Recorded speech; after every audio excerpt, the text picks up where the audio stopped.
we want to find the exact values of the trigonometric functions of pi over 4, which is equal to 45 degrees.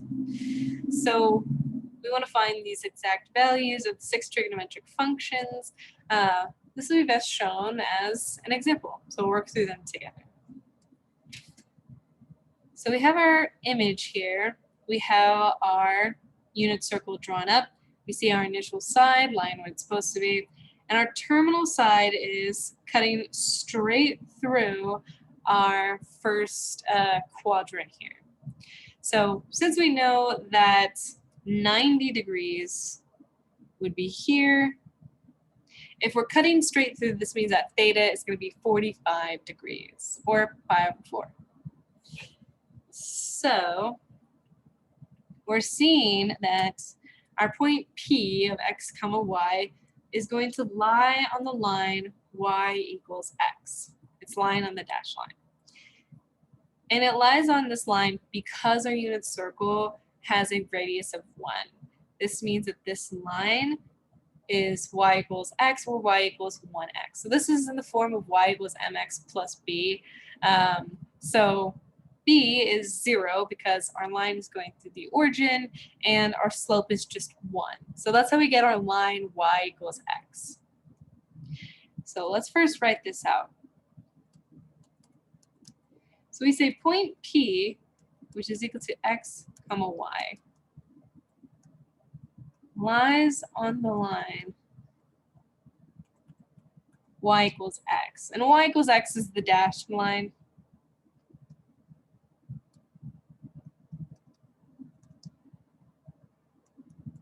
And it's gotten from y equals mx plus b. All right. So we also know that P obviously lines on the unit circle. P also lies on the unit circle. So what we can do is we can use the equation of a circle to find values of x and y. So remember, our equation of the circle was x squared plus y squared is equal to radius squared. And we know that our radius is going to be 1 because it's lying on the unit circle. So this means that we have x squared plus y squared is equal to 1 squared, which is just going to be 1. And we have that y is equal to x. So we're going to replace y with x. So we're going to be x squared plus x squared is equal to 1. Where now we can simplify and get 2x squared is equal to 1. We'll divide each side by 2. Where now we have x squared is equal to 1/2. But we want to find the value of x, not x squared. So we're going to go ahead. We're going to square root each side. This is going to leave us with the square root of 1 divided by 2. Typically, when you take a square root, we would write positive or negative square root of 1/2. But in this case, because of the quadrant that we're in, we will just have positive values. So it is just going to be positive because the quadrant that we're in, x is positive. So we have the square root of positive 1/2, or positive square root of 1/2. But we just want to simplify a little bit. So we can take the square root of the top and bottom, since we're allowed to. Square root of 1 is just 1. So really we're looking at 1 divided by the square root of 2. But typically we really don't want to have square roots in our denominators. So we need to get rid of our denominator. And we do that by multiplying by the property of property of 1. So we can multiply anything by anything we want as long as it technically equals 1. So we're going to multiply by the square root of 2 over the square root of 2 to go ahead and cancel out our square root in the denominator. And this leaves us with the square root of 2 divided by square root of 4, which is just 2. So really what we have here is that we get that x is equal to the square root of 2 over 2. So we'll use blue to highlight this, because it's not our final answer, but it's going to help us get there. Then, since we stated that y is equal to x, since this point lies on the line, this means that y is equal to the square root of 2 over 2 as well.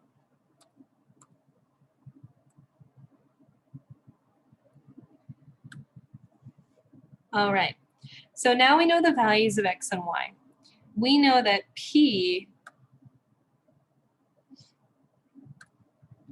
so we say p is now equal to the square root of 2 over 2 and the square root of 2 over 2. So this is our point. Now that we know our point, we can go ahead and derive our trigonometric functions. So,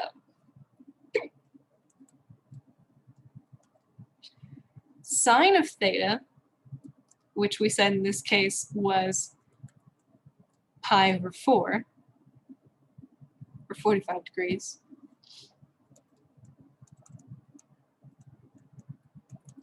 is equal to y, where in this case y is equal to the square root of 2 over 2.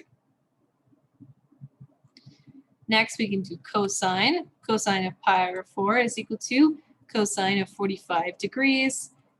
This corresponds to x, which is equal to the square root of 2 over 2. Then we're looking at tangent of 4, or tangent of 45 degrees, which is equal to y over x. And since we know that y and x are the same values, we know that this is going to be equal to 1. So we can still write it out, square root of 2 divided by 2 divided by the square root of 2 divided by 2. This is going to be equal to 1. Then let's go ahead and do cosecant of pi over 4, or cosecant of 45 degrees.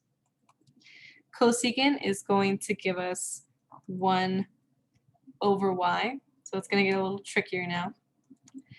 So if we're doing 1 over y, then this means we have 1 divided by square root of 2 over 2. This turns into 2 divided by the square root of 2, which we'll need to get rid of the square root of 2 again. So once again, we want to multiply by the square root of 2. This is going to give us 2 square root of 2 over the square root of 4, which is, and we'll squeeze this in here, 2 over 2 divided by 4. So that's the value of cosecant of pi over 4. Then we'll go ahead and do secant pi over 4, which is the same thing as secant 45 degrees. And this is 1 over x. We know that x and y are the same thing. So once again, we're looking at 1 over the square root of 2 over 2. So we're going to need to work this out as well here. And I caught a mistake that I had made. So if you caught this as well, good job. If not, it's totally fine because I made the mistake as well. So I wrote the square root of 4. Square root of 4 is 2 and not 4. So our 2's end up canceling here. A little silly mistake. And we're left with the square root of 2. So cosecant of pi over 4 is equal to the square root of 2.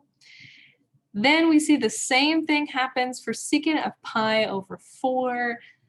And we know that this is going to be equal to the square root of 2 as well, since we did the math in the last part. Then lastly, we have cotangent of pi over 4, which is equal to cotangent of 45 degrees, which is now equal to x over y, which we know they are the same thing. So we know that this value is going to end up being 1. So these are our final answers here. So we have sine and cosine. All right, final answers there.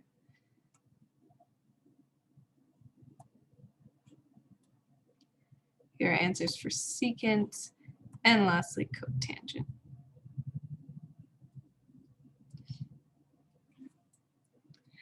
So those were those final values there as well. So really what we did with this problem was this was just working through how we found the exact values of the 6 trigonometric functions of pi over 4, 45 degrees. This is just how we got them using our unit circle. From now on, we have a table that we can read from when we need these values, or any other way. But if you really want to find the values of any value, radians or degrees, you use this method to find the value. Now that we've found the values, we can just go ahead and use them from a table or using the actual image definition of the unit circle, which really has all this information. If you go ahead and Google what the unit circle is, it'll give you all of the info. But so moving on, we want to do the same thing now, but we want to find the exact values of the trigonometric functions of now pi over 6, which is 30 degrees, and pi over 3, which is 60 degrees. So if we consider a right triangle where one angle is pi over 6, which is 30 degrees, and one angle, which is pi over 3, is 60 degrees. Then to find the lengths of the sides, we can place another right triangle against the first to get an equilateral triangle and solve for the sides. So in order to find the values of our trigonometric functions, using pi over 6 and pi over 3, which is 30 and 60 degrees, we're using 30, 60, 90 triangles, or right triangles. And we're really just using these to work through. So we're going to start off with a right triangle, or our 30, 60, 90 triangle. We don't know the values of A and B, but we know that our hypotenuse is going to be 1. Then if we place another right triangle against it, like in this second image here, we'll use some red. In this second image here, then we end up being able to say that the sides are going to be equal to 1, which is our equilateral triangle, which means that our base is also equal to 1. So then we've determined that our base is 1/2, our hypotenuse is 1, and our length in between, or our height, is going to be the square root of 3 divided by 2. And this is what we learn in geometry when going through 30, 60, 90 triangles, finding the lengths of the sides. So the values that we found here that we use in our unit circle comes from this idea that we had from our 30, 60, 90 or right triangle and finding the lengths of those sides. So that's how we found these values. So we get the values of A is equal to 1/2 and B is equal to square root of 3 divided by 2 from using the Pythagorean theorem. So that's what we use there. We can use this method to draw a small triangle in our unit circle and solve for the 6 trigonometric functions with pi over 6, or 30 degrees, and pi over 3, which is 60 degrees. So we can draw out these triangles here. So let's kind of zoom in a little bit. So on our first triangle, we're using our right triangle, but we're using that inner corner, which was 30 degrees. So our triangle looks something like this. This allows us to determine that the base is going to be 1/2. And, the base, which was the base last time, but this value, which we're stating is our x value, our y value, and this value, which is our x value. So this tells us that our points when theta is equal to 30 degrees, or pi over 6, is the square root of 3 divided by 2 and 1/2. Then if we scoot on over to 60 degrees, now we've rotated our triangle. So the corner that had 60 degrees is now where theta would be. And now we've determined that our x is 1/2 and our y is the square root of 3 over 2. So this tells us that our point is at 1/2 the square root of 3 over 2. And so this gives us our values of our 6 trigonometric functions with pi over 6, which is 30 degrees, or pi over 3, which is 60 degrees. And this is because we now have the values of x and y. So for example 2, we're going to find the exact values of the trigonometric functions of pi over 3, which is 60 degrees. So we're going to be finding this for 60 degrees. It is extremely similar for 30 degrees as well. And eventually, later on in our notes, we will go ahead and determine a table with all of these values in them. But let's go ahead and do for 60 degrees first. So just like in this image, we want to go ahead and draw out our triangle. We'll zoom in a little bit here. So we draw our triangle. We want to draw a straight line down from our point. This gives us our triangle here where this theta is 60 degrees. This is theta. So theta is 60 degrees. Since we know that theta is 60 degrees, and we know the side lengths of this triangle. We know this is 1/2 and the square root of 3 over 2. And we've seen in our point that we stated our point is 1/2 comma square root 3 over 2. So this tells us, or since our point is equal to 1/2 and the square root of 3 over 2, then we know x is equal to 1/2 and y is equal to the square root of 3 over 2. So we know what x and y are, so we can go ahead and we can solve for our 6 trigonometric functions. So sine of pi over 3, which is sine of 60 degrees, we know is y. So sine is going to be the square root of 3 over 2. Then cosine of pi over 3 is equal to cosine of 60 degrees, which is equal to x, which is 1/2. Then tangent pi over 3 is equal to tangent of 60 degrees, which is equal to y over x. So this will be the square root of 3 over 2 divided by 1/2. And this is going to end up giving us just the square root of 3.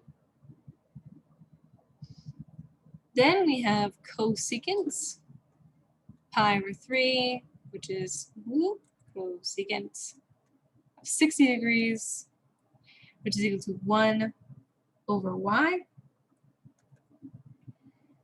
This is going to be 1 over the square root of 3 over 2, which gives us 2 divided by the square root of 3. So we want to divide by the square root of 3 over the square root of 3. This gives us 2 divided by the square root of 3 over 3. Then secant of pi over 3, or secant of 60 degrees, is equal to 1 over x, where x is 1/2. So 1 over 1/2 is just going to be 2. And then lastly, we have cotangent of pi over 3 is equal to cotangent of 60 degrees, which is x over y. So in this case, we have 1 over 2 divided by the square root of 3 over 2. This ends up giving us 1 over the square root of 3. So we multiply by the square root of 3 over the square root of 3 to get the square root of 3, or sorry, square root of 3 over 3. There we go. And those are our values for 6 trigonometric functions. That is how we would find them just from knowing the points of P. Just from knowing those x and y values from P, this is how we would go ahead and find them. And now that we've found them, we can go ahead and use our table to find these values in the future. So we have sine is square root of 3 over 2. Cosine of pi over 3 is going to be 1/2. Tangent of pi over 3 or 60 degrees is the square root of 3. Cosine of pi over 3 or 60 degrees is going to be 2 times the square root of 3 over 3. Secant pi over 3 or 60 degrees is just going to be 2. And lastly, cotangent of pi over 3 or 60 degrees will be the square root of 3 over 3. And those are 6 trigonometric values. So here's the table for the trigonometric functions of the values of pi over 6 or 60 degrees, pi over 4 45 degrees, and pi over 3 which is 60 degrees as well. So here are all the values for all 6 trigonometric functions for each one of our theta values in radians and degrees. So now we can use this table to find the values. So just keep in mind what we did before, that is how we found these values. Now that we've found the values, we know what they are, and we can just use the table to use them in the future. So objective 5, we want to find the exact values of the trigonometric functions for integer multiples of pi over 6, which is 30 degrees, pi over 4, which is 45 degrees, and pi over 3, which is 60 degrees. So we know the exact values of the trigonometric functions for pi over 6, pi over 4, and pi over 3, which is 30 degrees, 45 degrees, 60 degrees. And now we can use symmetry to find the exact values of their multiples. So in the case of pi over 6, which is 30 degrees, our multiples are going to be things that are divided by 6. So our multiples are going to be 5 pi over 6, which is 150 degrees, 7 pi over 6, which is 210 degrees, and 11 pi over 6, which is 330 degrees. So these are the multiples of pi over 6. Then for pi over 4, our multiples are going to be anything with a denominator of 4. So this would be 3 pi over 4, which is 135 degrees, 5 pi over 4, which is 225 degrees, and 7 pi over 4, which is 315 degrees. So these are all the multiples of pi over 4. Then lastly, our multiples of pi over 3, 60 degrees, are going to be anything with the denominator of 3. So this is going to be 2 pi over 3, which is 120 degrees, 4 pi over 3, which is 240 degrees, and 5 pi over 3, which is 300 degrees. So we can look at the pictures below, with our first image here being pi over 6 with 30 degrees, our second image being pi over 4 with 45 degrees, and our last image being pi over 3 with 60 degrees. This is just a visual representation of the different multiples and how we use symmetry to determine if they have the same values or not. So we can see using our symmetry here,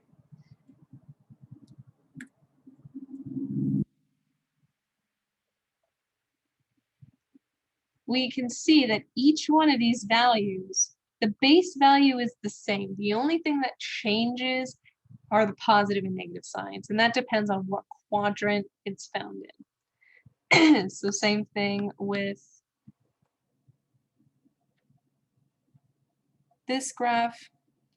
We see same values, just positives and negatives are changed. Okay. And same here as well. Same base values, but positive and negatives change. So this is how we're going to use symmetry to go ahead and find the exact values of any multiples of those values that we originally found. So those pi's over 3, pi over 4, pi over 6.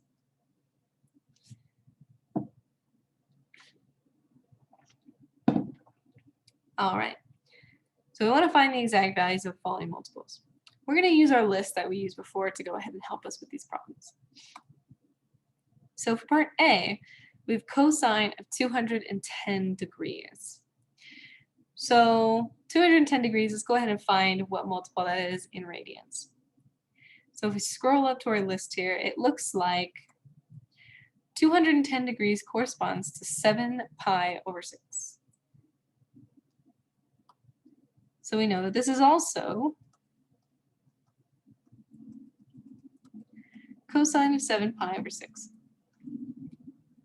Our denominator is 6, which means that this is a multiple of pi over 6. Let's put it here. So this value is a multiple of pi over 6. Because it is 210 degrees, it's going to lie in quadrant 3. And quadrant 3 means that both values are going to be negative. So we have that it's a multiple of pi over 6, which means it's a multiple of cosine of pi over 6. So this means that its value will be cosine of pi over 6. But since, and we're going to write Q3.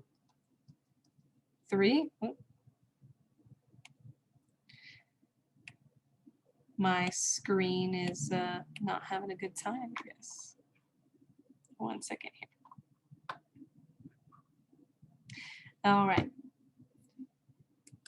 Sorry, my screen freaked out a little bit. And it does that every once in a while as I run over in the last section. And because it goes away, I don't have a moment to pause the recording. So that happens every once in a while. So we have that as a multiple of pi over 6, which means that the value will be cosine of pi over 6. It's going to be the same, except that we have to think about what quadrant it is and if it's going to be negative or positive. So since in quadrant 3, it is negative. It has a negative value. So cosine of pi over 6, we know, is the square root of 3 over 2, but it's negative since it's in quadrant 3.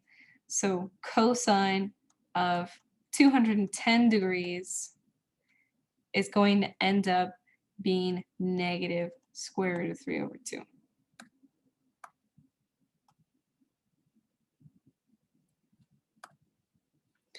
So it's the same base value of whatever that value is, but you have to think about the quadrant that it's in and whether or not it's positive or negative. So now for part B, we're going to scoot this over a little bit so we can have some more room. Just scoot it all the way over here. And we'll scoot B over a little bit too.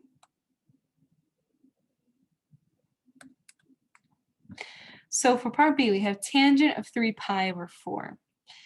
We already have it in radians, so we know that this is a multiple of pi over 4. So it's going to be equal to tangent of pi over 4. And we know that tangent has to take in x and y, so now we have to think about x and y. 3 pi over 4 is going to end up also being in a separate quadrant. So 3 pi over 4 is going to be in quadrant 2. And we can refer to our images that we had before. So we can find 3 pi over 2, which is, 3 pi over 4, which is right here, and corresponds to these values. So then we have that it's the same values as pi over 4, but since in quadrant 2, we see that x is negative, but y is positive. we see that x is negative and y is positive. So this means that since we're using the values y divided by x, we see that we have positive divided by a negative. So instead of having a positive 1 for tangent of pi over 4, we end up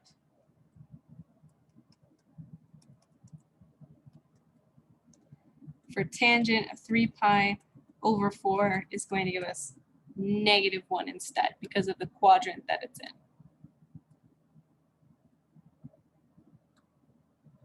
We can also just look at our images before, and we know that it's y divided by x, so we would see square root of 2 divided by 2 divided by negative square root of 2 over 2, which is negative 1.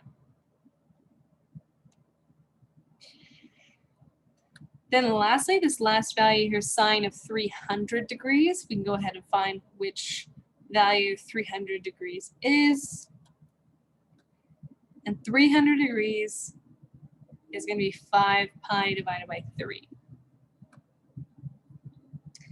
So this is the same thing as saying sine of 5 pi over 3. This is a multiple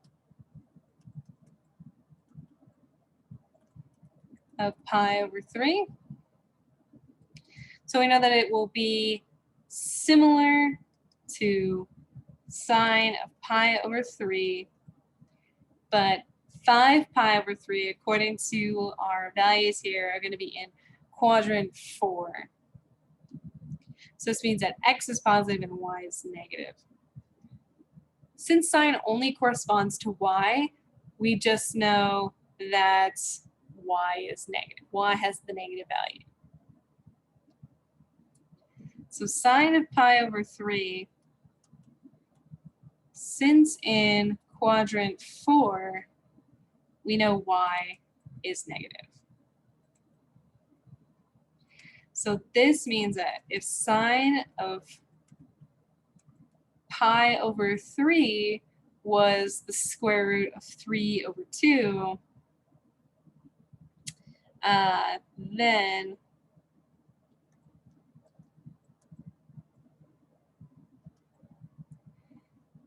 we know that sine of 300 degrees, which was 5 pi over 3, has a negative y value, so now it is instead negative square root of 3 over 2.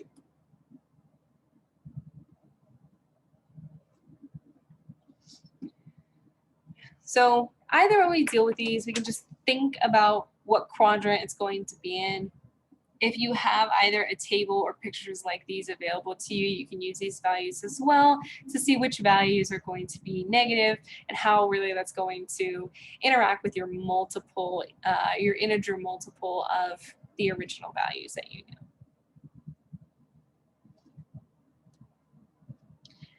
All right, so objective 6, this is how to use a calculator to approximate the value of a trigonometric function.